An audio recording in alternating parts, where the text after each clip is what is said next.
Na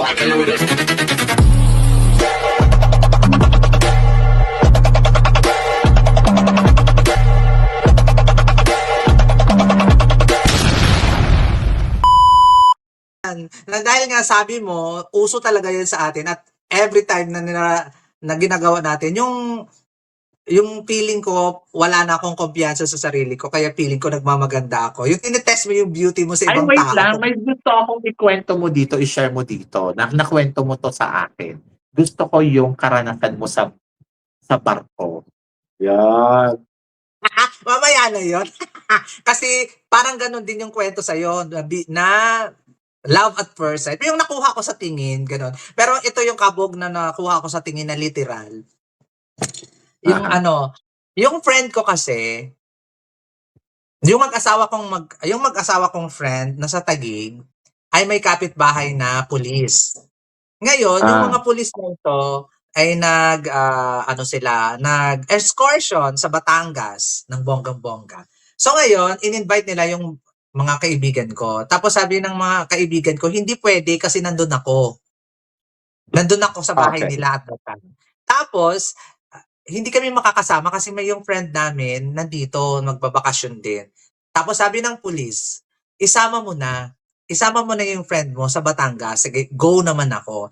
After dyan, nung sumakay na kami sa van, may dadaanan silang another police doon sa Bikutan.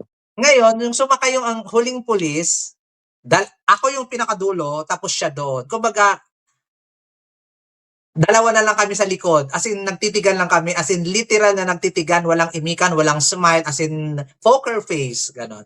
Tapos, nung dumating na kami sa Batangas, parang tinititigan ko siya lagi. As in, tinititigan ko siya lagi. Walang poknat na hindi ko siya tinitigan. Kahit na mahuli niya akong tumitingin ako, tinititigan ko lang siya. Tapos hanggang ano yun, gaya titig?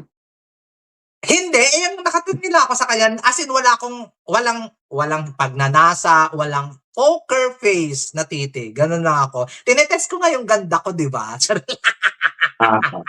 So ngayon, hanggang dumating yung gabi, nasabi niya sa kaibigan ko, sino ba yung friend mo? Sabi niya, best friend ko yan, sabi ng lalaki kong friend. Okay. Pwede ko siyang makausap, sabi niya. Okay. Tapos, parang wala naman akong alam. Sabi ng friend ko, harot-harot kami ng friend ko na lalaki sa dagat. Yung literal na halot, parang magkakapatid na kami. Harot, bastusang harutan, ganon. So, lumapit siya, sabi niya, akala ko ba friend mo lang siya, tapos parang ang ano ninyo, ang kilingin ninyo sa isa't isa, sabi niya sa akin. Ha? Friend ko lang yun, may asawa na. Parang na-remember ko yan si police. Yes, ito na nga yung kinikwento. Ang clingy ninyo sa isa't isa. Sabi ng friend ko, hindi, friend lang nan talaga. Wala kaming kasi bata pa lang kami, magkakasama na kami. Ganon, pakilala niya ako doon. Tapos, to the point na, si police, na-intriga siya sa personality ko.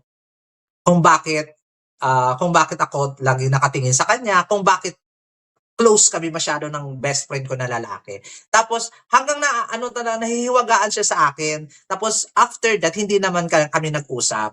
Pero nung pauwi na kami kinabukasan, dalawa uli kami doon sa likod.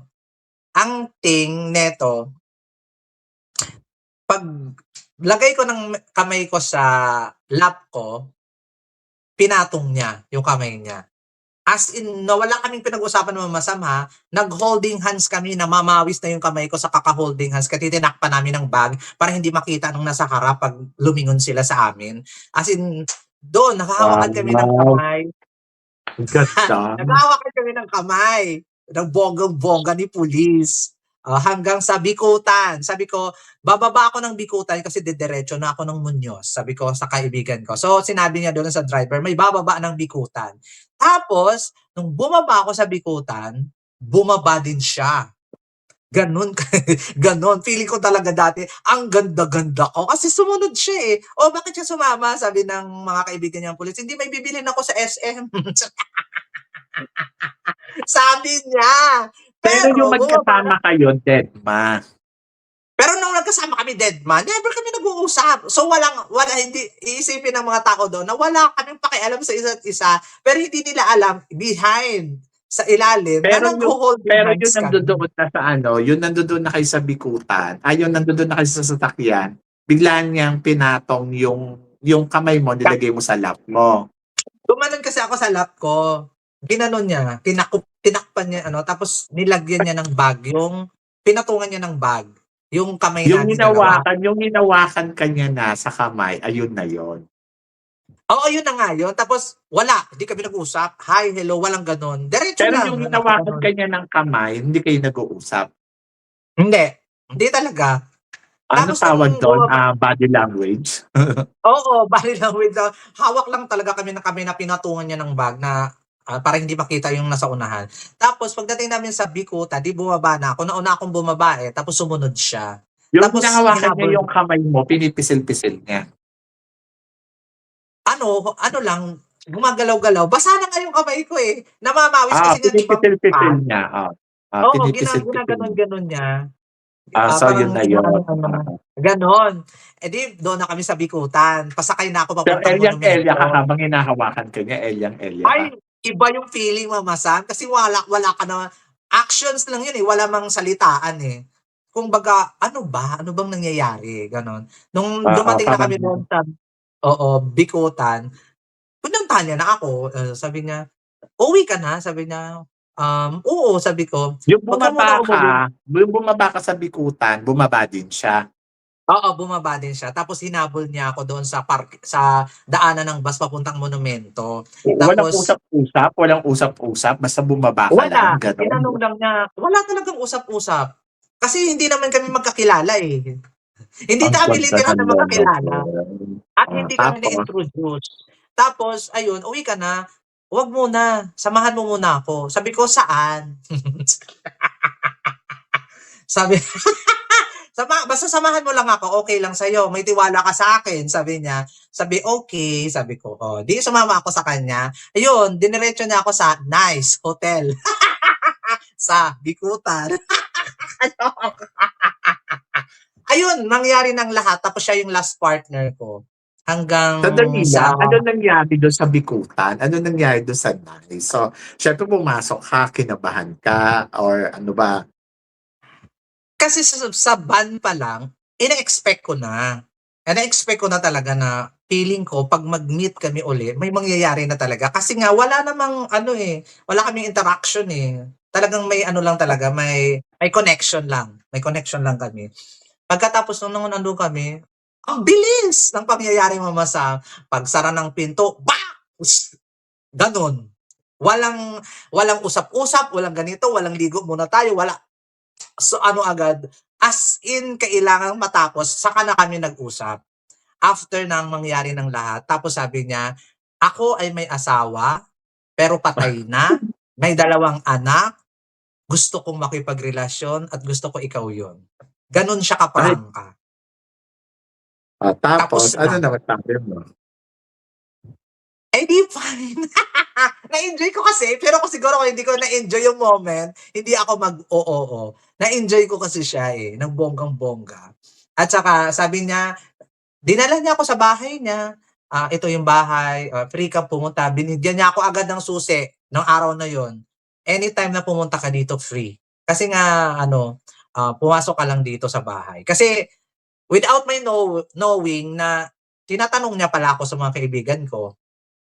Tahimik man siya, hindi man kami nag-uusap, pero lagi niya akong tinatanong sa mga kaibigan ko. Huli ko na lang nalaman na nung sinabi ko na sa mga kaibigan ko na kami na, kaya pala tinatanong siya ng tanong tungkol sa'yo, doon pa lang sa Batangas. Yun pala. Tapos kamusta Ayun, na siya ngayon? Bakit nasa hindi na kayo nasa diyan saan sa ngayon, pulis siya doon. Nalipat na kasi siya nung 2015. Nalipat siya nung tapos, 2015. oo, naintindihan ko yun, na-follow ko yun. Pero bakit hindi kayo magbalikan? Bakit, ano nangyari? Ba't tuluyan nang Actually nawala yung gusto. communication? Gusto niya kasi ganito, gusto niya kasi sumama ako do'n. Ba't Ano ayaw mo? siya, siyempre Mama Sam, wala akong work. Saan ako kukuha Oh, ng ngayon pampadala sa mga magulang eh, ko? ngayon wala ka pa rin namang work, eh. Eh, siyempre iba iba naman kay Mama Sam kasi kasama ko yung mga magulang ko. Eh, Naintindihan bakit naman hindi niya mo siya ako. balikan? Ba't hindi mo siya balikan? Ba't hindi mo siya bisitahin? Ba't hindi ka pumunta kumikita ka naman, ba't hindi mo siya puntahan ng Jetson? Hindi ko alam, Mama Sam, siguro siya kasi ano ba tawag dito, paano ba i-explain? Come with me na Wala lang, sa isip gano'n? wala kasi bumalik siya ng 2016, ano naman, paano ba 'to, bumalik naman siya tapos nagkausap talaga kami ng puwede open relationship na lang. Oh, ibig sabihin puwede siyang makipag-kenemerut doon, puwede din naman ako, pero kami pa din. Pero hindi ko kaya yung gano'n. Hindi ko kaya yung mga gano'ng eksena na open relationship. Sinubukan ko ng mga 3 linggo and then nakipag-ano na ako, na hindi ko kaya yung open relationship. Ikaw na lang. Kasi kaya niya kasi, kaya niyang makikipagkineme sa iba habang ikinikwento sa akin, pero ako hindi ko kaya. Kung kaya ko mang gawin, hindi ko ikikwento sa kanya. Kasi ayokong alam mo yun? Basta hindi ako komportable sa open relationship. As in talagang hindi ko kaya. As in 'pag nagkukuwento siya detalye, ang sakit-sakit talaga, literal na masakit sa dibdib na kinukuwento niya na, ganitong nangyari kasi ayokong magselos ka. Ganito ang nangyari, ganyan-ganyan. Pag kumukuha siya ng mga pokpok doon sa Gensan, na gano'n. Kaloka. So ngayon parang sabi ko, Nakakalungkot naman. oo, no na lang. Sabi ko, no na lang ng bonggang-bongga. Siguro some other time 'pag magkita tayo at single tayo together, pwede. Pero hanggang ngayon nagcha-chat pa din na kami, okey naman kami. Kaya lang hindi na namin ino-open yung posibilidad at saka yung mga nakaraan namin. Pero hanggang ngayon single naman siya. Hindi mo Yun nga lang na-miss? siyempre na-miss. Siyempre may kakaiba siyang nai-offer sa'kin. Alam mo naman 'pag men in uniform, 'di ba?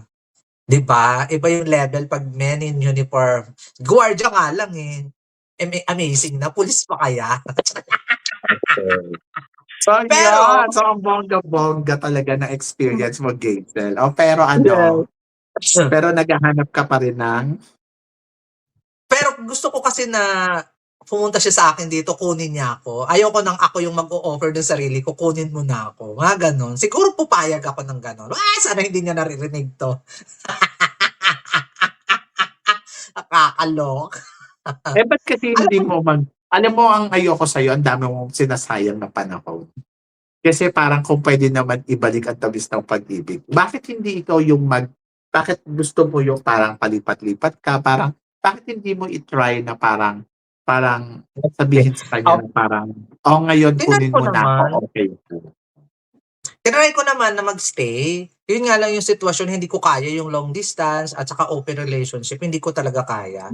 Tapos, sabi ko nga sa kanya, sabi niya sa akin, "Dito ka lang mag-stay sa Mindanao. Ako na lang bahala magpadala sa mga parents mo kung kailangan nila ng money." Pero parang umaasa ka kasi sa ibang tao, Mama Sam, eh. Parang hindi Diyos ko, okey. okey lang yun, Tapos ego lang, ego-ego mo. kaya lang Tsaka hindi, naisip ko naman magtatrabaho yun. ka naman doon. Puwede ka naman magtrabaho, puwede ka naman kumita ng Ayaw sarili nga niyang mo. ayaw nga niyang magtrabaho ako, Mama Sam. Dati nga sa Vlogging Manila ka pa lang, ako. mag-vlogging ka lang, oh. Sa Manila nga dati, sabi niya, "Mag-resign ka na diyan sa trabaho mo. Dito ka na lang sa bahay, maglaba." Gano'n, parang parang gano'n. Parang ayoko ng gano'ng moment. Ayoko ng sa bahay lang daw ako maglaba, magluto. Nakakaloka siya. Maarte ka. Maarte lang ako. Gusto ko kasi may sarili akong pera. May sarili akong pinagkakakitaan na hindi umaasa sa Eh, puwede ka naman kanya. mag-vlogging, eh, puwede mo naman ipagpatuloy Eh, yung hindi na yun, vlogging. Mama Sam. 2019 na natin, hiwalay na kami nun. 2019 Sayang, lang tayo sayang nagkakakilala. hindi mo nabalik yung Tapos tamis ng pag-ibig ninyo. actually kaya namang maibalik, kailangan lamang may mag-pursue. Pero sa ngayon kasi masaya na kaming dalawa na at hindi na namin muna naibabalik. Pero sabi niya 'pag mag-meet kami at wala talaga, itutuloy na talaga namin. Kasi wala naman kaming pinag-awayan, eh. Wala kaming Kung may tampo-tampo kami nung kami pa, ano naman, hindi masama at saka walang lokohan sa amin, sinasabi niya talaga lahat. Puwede pa Oh, ako 'di ba? magloko, gano'n. Tama. Casual, sinasabi niya talaga lahat sa akin. Even though sa mga nakaka-date niya, sa mga naka-crushan niya, nagiging honest siya. Kaya ayun, kaya lang hindi lang siguro panahon pa, maybe sa 2027 back into my arms again. Charot na. Ay, Hoy, matanda ayun. na rin siya, ano na rin siya, 45. Oh, Oh, okay. So, ang kaya saya gano'n. lang. So, yan ang experience ni Geisel, 'no? Ayan yung mga top secret niya na chinika namin dito. Maraming maraming salamat, Geisel, siyempre sa mga chika mo. Alam ko madami Yes, pa. Yung experience mm. din lang naman ang pag-uusapan, sobrang dami. Pero sa ibang araw na kasi siyempre Yes. alam ko din naman kailangan mo magpahinga at bukas na rampa ka na. So, yun. So, Yes, of course. maraming At salamat din sa inyong lahat. And then, Geisel, may sasabihin ka? at siyempre thank you din Mama Sam sa ano, pagtanong sa moment, 'di ba? Siyempre minsan lang dati naikwento ko ito sa vlog ni Sir Alvin Fortuno ng Ah, bonggang-bongga, ah, Fortuno. ah, ah. Nakuwento ko siya pero hindi gagaya ng ganito na very detailed. Sa kanya kasi ano lang, in general kasi bawal ang community guidelines, charot lang. Nakakaloka. Ayun, nakuwento ko na yung some part of my love story. Andito kay Mama Sam, talagang detalyado talaga ng bonggang-bongga. Ayun at maraming salamat. Ayun, maraming salamat po. Siyempre, sana na-enjoy ninyo ang top secret. Chikahan namin ni Geisel Ortega. So guys, hanggang dito na lang. Hanggang sa muli nating chikahan. Paalam. Thank you Paalam. guys.